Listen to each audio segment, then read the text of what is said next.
Hey everyone, it's Nick from Nick's Crossing. Welcome back to the train room for another Nick's review. Today I have a really cool engine to show you guys, and it's actually one of my first steam engines ever to use TMCC. So really cool review here for you guys, so here we go, all aboard. Alright, so I picked up this locomotive a few weeks ago at a local hobby shop. He had it sitting there in a big old orange box, and I looked at it and I was like, man, what's in this box? And didn't recognize the reporting marks. It said B&A on the box. I was like, oh, it sounds like B&O, but it's not that. And was it Baltimore and Annapolis Railroad or Railway? No. So I opened it up and it said Boston and Albany. And I did some research and I told the gentleman who owns the hobby shop. And I said, hey, I'm going to think about this. Can you hold on to it? And it was for such a great price, I couldn't really pass it up. So I did some research and like, man, this engine has some really cool history with its railroad, which we'll get into in a little bit. So I picked it up. I brought it home, kind of an early birthday gift, and I watched tons of YouTube videos on this locomotive to see if I liked the whistle, the bell, all that stuff. And the day I actually purchased this locomotive, we tried to test it, but he only had a conventional loop set up in the hobby shop. So I brought it home. I was like, look, I'll see if it works. I'll hook it up to my my dinosaur right here, and it worked great. I was so happy, and yeah, I love this locomotive. So check this out. I'll grab it. She's kind of hefty. It's all mostly die cast, but check this out. Go to the front, to the back. Yeah. All right, so the history about this railroad, there's a ton of information on Wikipedia. And I know it's Wikipedia, take it with a grain of salt. I will post this article in the description of this video so you guys can read the entire long, drawn-out history. But the most important part that I found in here to explain where the B&A came from, it said the connection to Boston and Albany formed the longest, most expensive point-to-point railroad yet constructed in the United States. Two mergers on September 4th, 1867 and December 28th, 1870 brought three companies along with the Hudson and Boston Railroad together, making one Boston and Albany Railroad. So this railroad actually had a ton of merger history. This railroad taking over that, this one taking over that, going all the way back to like the 1830s, which is really crazy. And also the start of the Erie Canal. So there's a lot of history. If you guys like to read it, very fascinating. I'd be here all night talking about it. The crazy thing is that apparently the New York Central and Hudson River Railroad leased the B&A tracks for 99 years, which is like a 99-year lease, which I've never heard of before. I guess it's like a 30-year mortgage on your house. That started from July 1st, 1900, and the lease passed to New York Central in 1914. Throughout the B&A, it kept its own branding to the public eye, so technically it was the New York Central, but I guess it was listed as B&A. But the New York Central merged into Penn Central on February 1st, 1968. Alright, so I was wondering about the Hudson. Did the B&A actually have Hudsons? And yes, they did. According to the shop listing, they had 20 Hudsons that eventually went to the New York Central. Starting in 1928 to 1931, we had 5 J2As numbered 600 to 604, built by Alco, 1928, renumbered as New York Central 5554 to 5459. Next, we had 5 J2Bs, 605 to 609, Alcos, built 1930, renumbered NYC 5460 to 5464. Now the last one is intriguing because we are in our number range here. So we have 10 J2Cs numbered 610 to 619. So almost at the end there. Look at that. So 610 to 619, built by the Lima Works, starting 1931, renumbered 5465 to 5474. So she's a Lima. Look at that. Welcome, Lima. So let's get into the review of this beautiful locomotive. Alright guys, so here's number 618, waiting the siding to be reviewed. So let's look at the front really quick. Some really cool detailing up front, such as the front actually opens up.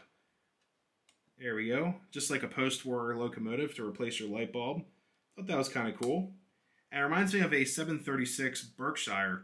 Everything about this locomotive, to me, screams post-war, and I love it. Such as the front, how it opened up, your marker lamps up top that are unfortunately not lit, but I have seen other models of this type They do have lit marker lights up top. If we move it up a little bit, we have the little swivel bell that reminds me of the post-war era. And everything just stamped in the mold of the shell. Thought that was super cool. One of my favorite features of this locomotive, the pinstripe wheels, I just thought were so cool. It really just makes this locomotive pop. They have this pinstripe that runs the length of the body all the way back to the cab. Looks like I have an ornamental air tank right here. All kinds of detailing in the pilot trucks and trailing trucks. Looks like little old school like Timken bearings right here. Love that, so cool. And we also have all these drains, piping, riveting all over the place. The handrail that goes all the way to the front, to the rear of the cab. Move this up a little bit. Unfortunately, we do have the, I've heard it called the Anaconda tether right here. These can be somewhat problematic. I've seen a lot of these being replaced over time, but this engine was new old stock right out of the box, so I don't have any issues as of right now. Moving on to the tender. The tender is actually one of my favorite additions to this locomotive, just because it's a 6-wheel truck, 12-wheel tender, which are so cool. I've always wanted one of these. I have a scale Hudson sitting behind me with a 12-wheel tender, but I've always wanted a post-war style 12-wheel tender. I don't know why, just call me crazy. I just think they look so cool. We have all these extra handrails placed in here, a little step ladder right there. I can move her back so you guys can see that. Yep, right there. We go to the rear of the tender. We also have all this extra hand railing all over the place. Now for the tender, these access points do not open up in the rear to access your controls or anything like that. Everything is done with the TMCC remote or the Cab 1 remote. Alright guys, so I forgot to mention earlier that this locomotive uses a Pullmore style motor. So it's not like the newer, maintenance-free DC motors that Lionel puts in a lot of things that are silent. You will hear that crunch, just like a post-war style locomotive. And honestly, I think it's kind of cool because it kind of takes you back to the post-war era of trains. So with the Cab 1 remote all hooked up, you're going to hear the engine start up. It's very, very loud. So the default of this is extremely loud, which is awesome. I love it. I will have to turn it down a little bit because it is getting later in the evening. But this engine does have a very strong whistle. I love it. It really sounds like a powerful piece of machinery rolling down the tracks. Love it. The bell is also very pleasing to the ear. It doesn't sound clunky. It also has the sort of like the cutout feature, so you hear the bell kind of slowly pan out compared to some locomotives will start the bell and end it instantly. Really nice touch. You also have the brake feature, so if you hit the brake button, you'll hear the brake squeal. There's a pop-off steam in here, and while the engine's idling, you can also hear the air compressors or the air pumps working, which is so cool. This locomotive does not have a fan-driven smoke unit. It is a chuffer unit, so you want to make sure it's moving around so it doesn't burn up on you. And it does have the smoke boost, but I'm too afraid to push it. Alright guys, so let's fire her up. I have her listed as engine 18, and here we go. And she is very loud, so here's the whistle for you guys.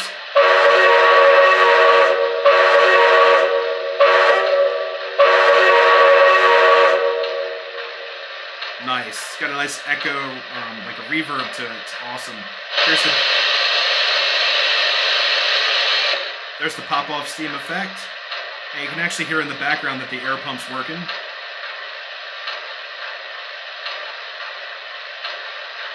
I love that effect. It's so cool on idles. And here's the bell. And we'll pull her out slowly.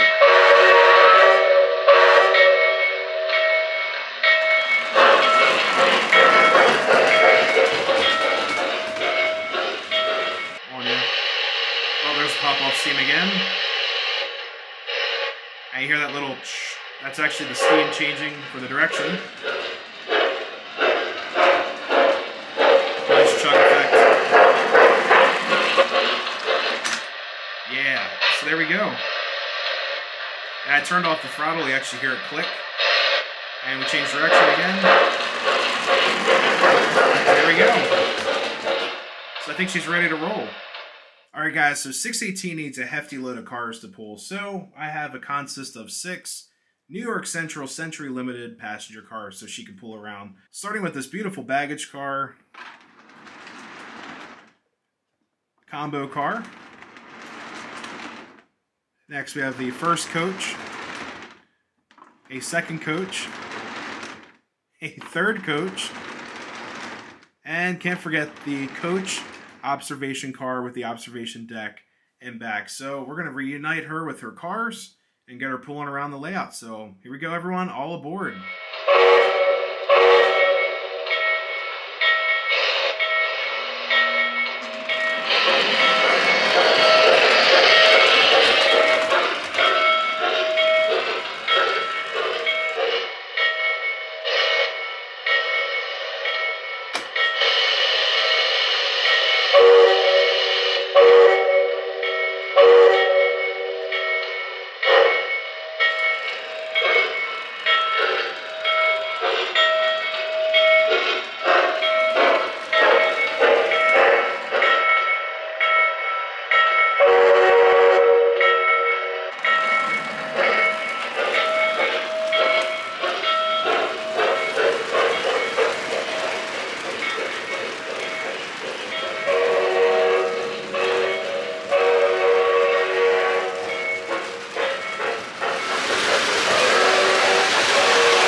That's going to conclude this next review of the beautiful Boston and Albany B&A number 618-464 Hudson. Such a great locomotive. I'm so glad I picked it up. Sounds so powerful, and I love that whistle and just the chugging, all that stuff. I did hit the smoke boost for you guys, and it worked so well. I actually smoked this whole room out. It was a lot of fun, so I'm glad I did that. But on a sad note with these locomotives, they would have been the first to be scrapped, which when I read that in the article that I put in the description, I was so sad. And apparently the NYC wanted to dieselize all of their main and express passenger services. So all the Hudsons would have been gone. And the Hudsons to the NYC are equivalent to like the K4s in the Pennsy world. So we love our K4s. NYC loves their Hudsons. Just so sad. I wish they would have kept like a Dreyfus for us to look at. And I've only seen one Hudson in my entire lifetime at the B&O Railroad Museum. They've got engine 490, the Yellow Belly, which is a C&O streamlined locomotive that it looks out of this planet. I mean, seriously, it is a space-age looking locomotive. But anyways, guys, hopefully you had a great time listening and watching this engine roll around the tracks. If you're new to the channel, always consider subscribing and make sure to hit that bell for all so you don't miss railfan content, layout updates, and content just like this. Until next time, everyone, happy railroading. I'll see you next time.